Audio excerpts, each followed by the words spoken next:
Hi, I'm Tim. Welcome to Watchbox, and thanks for logging on. Today we have a bit of a rematch, continuing to revisit comparisons conducted with the previous generation Submariner. Today we bring the 2020 design into conflict with the Omega Seamaster 300, in particular the Spectre Edition. It is Rolex Submariner versus Omega Seamaster today on Versus. Zoom out a bit, give ourselves some room to work, and we'll discuss the newcomer first. This, of course, is familiar. Though new, everyone's seen this watch. Launched in 2020, it's the redesign of the Rolex Submariner, the world's most famous luxury timepiece. If Rolex is the world's best-known luxury watch brand, then the Submariner is certainly the world's best-known luxury watch because it is the Rolex.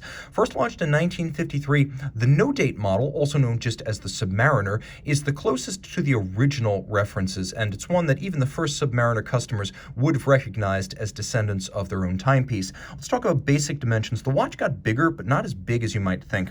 It's now a 41 instead of a 40, measures 12.5 millimeters thick, which is identical to the previous watch. It's 48 millimeters lug-to-lug, which is identical to the previous watch, and it is 51.2 millimeters from end link to end link, which makes it about, well, 0.7 of a millimeter broader across the wrist than the previous watch. And it's 21 millimeters between the lugs, and the lugs have been thinned out with a more tapered profile, and the end link of the bracelet has been slightly expanded to better fill the gap, creating a more elegant case profile. It's still an easy watch to wear. In no measured dimension is this watch any larger than 0.7 of a millimeter bigger. That's measurably bigger than the predecessor. On the wrist, it looks the same, it wears the same. My wrist is 16 centimeters in circumference. I liked the fit of the old watch, I like the fit of this one. Its greatest asset is its thin profile, something that's uncommon in dive watches. And as you can see, there's a balanced aesthetic about the dateless dial, which carries the advantage of a clear, unembellished sapphire that has no need for a cyclops eye. So this could easily be a dress watch, as, let's face it, a standard sub with the date is appropriate in almost any attire. This is even that much more elegant. The bracelet's handsomely made. It's still an Oyster, still a 3-link. Removable links are still fixed in place by screws, and of course we have this longer end link profile, but it doesn't change that much functionally or aesthetically. Polished flanks, satin top, gaps on the bottom to avoid pinching skin, pulling hair. This is old school Rolex. They've been doing this, and they've been doing it well for a long time. Now you can see the clasp internally is polished, and there's a beak and a hook lock system, so it locks once when you close it, and then you've got the clamshell to double down on security.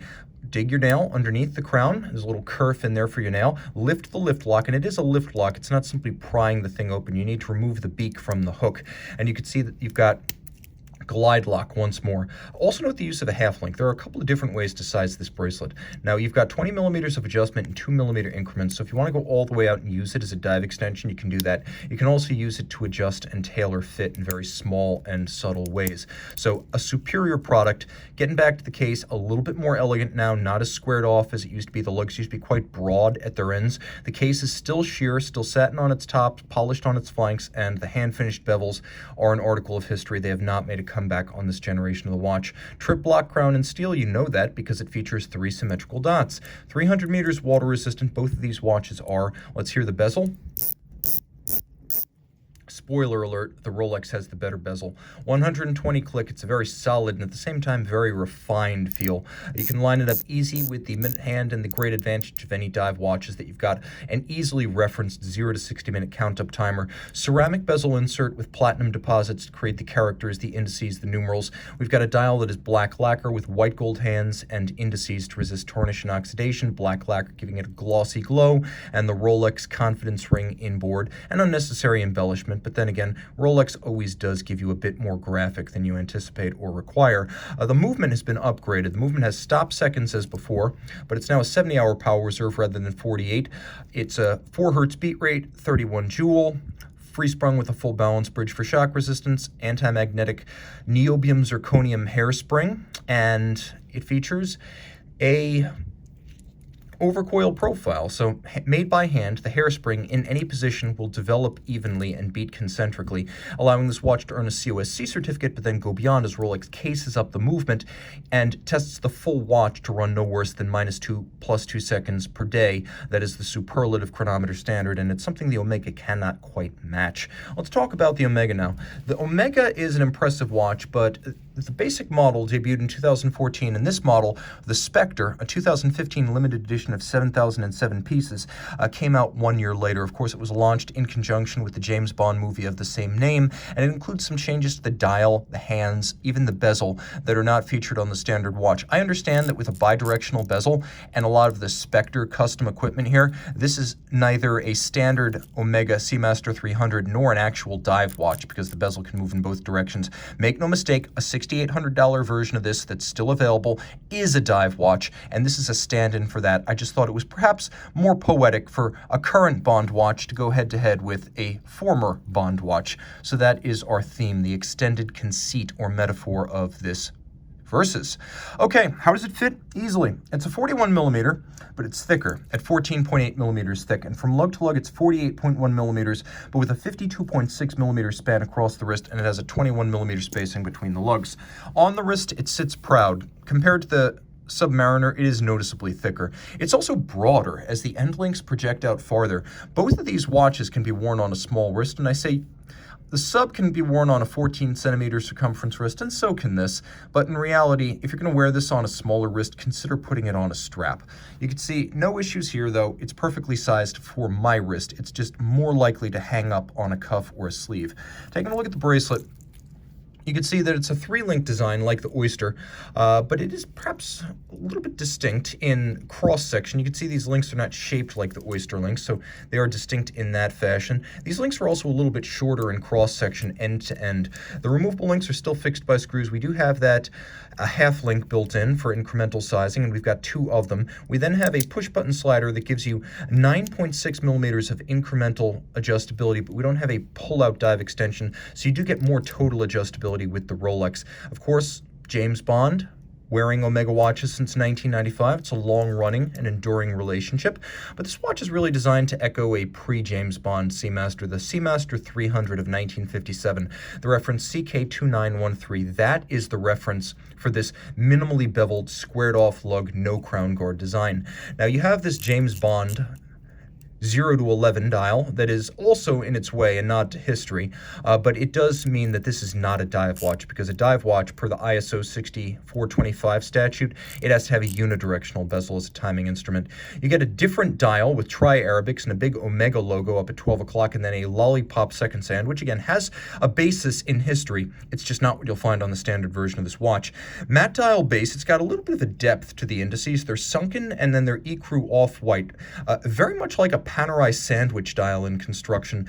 Plenty of lume, make no mistake, it's quite visible at night. Now, you can use this bezel for timing. For example, I can easily judge that 9 is 15, and 6 is 30, and 3 is 45, and I can use it for timing, but it's not a dive bezel. One feature the Omega has that gives it a leg up on the Rolex is a travel time function.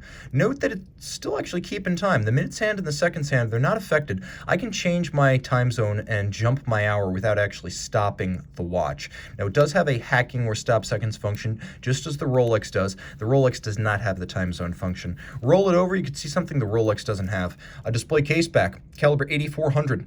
Now, you can see it is a limited edition. It is individually numbered. It's 300 meters water resistant. It's not just anti-magnetic with 15,000 Gauss anti-magnetism. It's basically an amagnetic watch. You can use this watch around some pretty dense and powerful magnetic flux densities and not worry about timing deviation or watch stoppage. 60-hour power reserve, shorter than the 70 on the Rolex, but the twin mainspring barrels, ensuring that this watch won't see quite the same degree of amplitude drop-off after 24 hours that you get with the Rolex single barrel. So the Rolex will run longer, but this watch is more likely to run precisely and accurately within the 60 hours that it is operating. That's the advantage of 2 barrels, a more even torque release. Like with the Rolex, you have a full balance bridge and a free sprung index. Unlike the Rolex, there's a silicone hairspring for anti-magnetism. The coaxial escapement is really equivalent to Rolex's Chronergy escapement. Rolex has an unusual escapement. It's a conventional Swiss lever, but different in shape, and it's made of nickel phosphorus and formed by Liga. This is a silicone hairspring with a direct and indirect impulse escapement. The direct and indirect impulse system looks nothing like a Swiss lever, and it was designed by George Daniels, so if you want a little piece of independent horology cool in your mainstream big brand watch, this would do it. The idea being to improve precision, extend power reserve, and remove some of the impediments to long intervals between service. So both these watches come from the factory with 5-year warranties. Now, what else could I say about these watches? They're both beautiful pieces, but they have their advantages. This watch is currently associated with James Bond. That is a big decision for a lot of people. Believe it or not, a lot of folks will buy whatever 007 is currently wearing. And make no mistake, Rolex has benefited from that over the years. It's a matter of perceptions. It's a bit silly, but this is the current Bond watch, and for some folks, that is profoundly neat. It is also one with a handy travel time complication, as that little stepped hour hand that I showed you before, that's great for people who do travel often, and it's something that comes in handy so you don't have to constantly rehack your watch and set it to the second.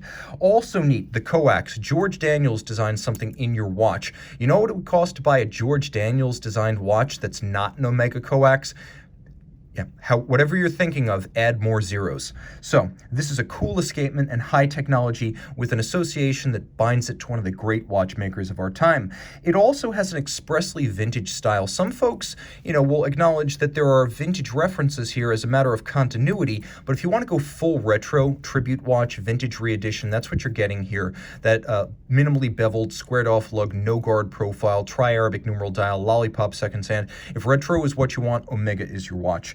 There's also the amagnetic factor. Being this anti-magnetic means effectively nothing can magnetize your watch. So that's a huge advantage. While the niobium zirconium hairspring in this watch probably is 1,000 Gauss, this is over 15,000. That's not an upper limit, that's a base. This is an impressively resilient timepiece, and I've magnetized my Zinn many times, so this is a necessity in modern life. It's better if you like straps. This watch is built to look right on a strap, from the vintage lug profile to the fact that there's nothing particularly legendary about this bracelet. It's nice, but it's not like you're talking about an industry standard or something that's integral to the look of the watch. Historically, this watch, its historical forebear would have been frequently, maybe more frequently, seen on a strap. So if you want to wear one of these watches on a strap, this looks more natural on a strap. And the display case back, if you want to see the movement, and a lot of people do, even with machine finished movements, it's kind of cool to see the escapement, especially since the coax with a loop can actually be seen under this case back here. Rolex, yeah, you get a thinner case with a solid case back, but some people would give up the extra 0.5 millimeter of thickness to be able to see the 3230 movement. So Rolex, what are you doing better? Oh my gosh, so much thinner. Look at that. It's not even close. If you want elegance in case profile, Rolex is there. The Rolex name and prestige. This is a watch that is a status symbol. This watch, even with the Bond connection, not so much.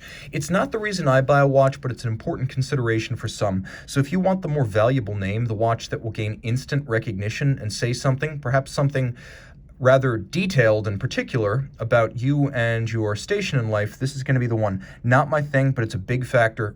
It's one of the reasons Rolex sells so many of these. It's also the one to buy new. Because of the strength of the Rolex name, this is where it becomes more than a matter of perception and a matter of substance. This is a watch that sells for $8,100 new. You can turn around and sell it for over $13,000. You could probably wear it for a year, sell it, and make money on it. So if you have the option to buy this new, again, considering there's a $6,800 version of this that's not the Bond, it's just the standard Seamaster 300, you pay $6,800 for that, you will sell it for less than you paid. You pay $8,100 for this, and you stand to gain over $5,000. This is the one to buy new, if you have the opportunity. Enduring design. This is not something like the Porsche 911 that's evergreen, that's been around forever and slowly evolved over the years. This was discontinued and brought back, which seems a little bit artificial, and it doesn't speak to the longevity of this design, as it could be expunged from the catalog just as quickly as it was revived, whereas there will always be a resemblance from Submariner to Submariner. Like I said, in 1953, the owner of the first 6204 would have recognized this future watch as a descendant of his watch, and I guarantee you, in 2053, there will be a Submariner that still looks substantially like this. So there is enduring design. It is the original Bond watch for what that's worth, and there's no fear of planned obsolescence of the design. Power reserve. Again, here we've got a 70-hour and we've got a 60-hour, and the 70-hour is just longer. Bezel feel. Now, I understand this is a bi-directional bezel, but I've sampled the unidirectional bezel Seamaster 300, and this is better. In terms of how it feels and how it sounds, Rolex for the win. What else can I say?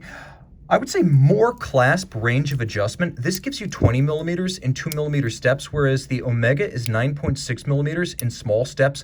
20 is better, and if you're going to use this over a thick coat or a dive suit, I'm not sure less than a centimeter is enough, whereas 20 millimeters feels a lot more generous for that purpose. This is a timepiece that wears better on a small wrist. While I recommend them both for a wrist of 14 centimeters circumference or better, it is the thickness and the end-link to end-link span of the Omega that makes it less accommodating on a small wrist. So if you've got that 13.5 centimeter circumference wrist and you want to take a risk that one of these is going to fit, it's going to be this one that fits. Now, let's talk about which one I prefer. The enduring design, the thinner profile, the longer power reserve, the superior clasp, all of that endears the Submariner to me. It's good value at the $8,100 Rolex asks for it.